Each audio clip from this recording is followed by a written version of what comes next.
Yeah, yeah, yeah, yeah. Bakı gecesi, Kürtçe sesi, bit vurur sözüm kesici. Bakı gecesi, Kürtçe sesi, yeah, yeah, yeah.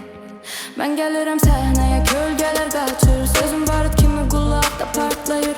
Yalan danışan diller susur birden. Çünkü hakikat gelir mikrofondan serten. Pul için yok, ad için yok.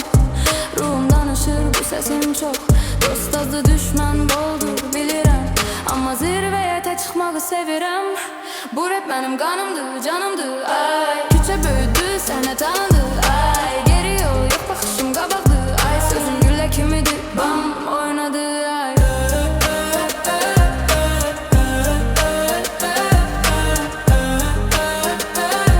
sözüm gülle kimidi, bam oynadı. Ay, gece uzun, şehir susmur. Her adımım izi bırakır itmir.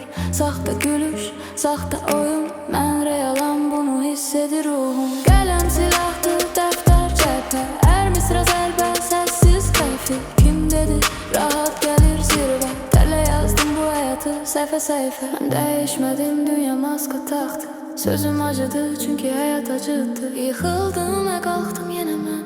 Bu oyunda galip olun sabır eden. Bu rap benim kanımdı, canımdı. Ay, küçe büyüdü, seni tanıdı. Ay, geri yol yok, bakışım kabaktı. Ay, sözüm gülle kimidi, bam oynadı. Ay,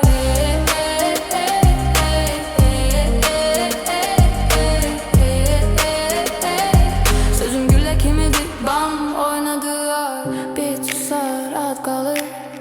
Zaman keçir, söz kalır. Bu benim yolum, düz ve sert. Azerbaycan rapi yürekten gelir.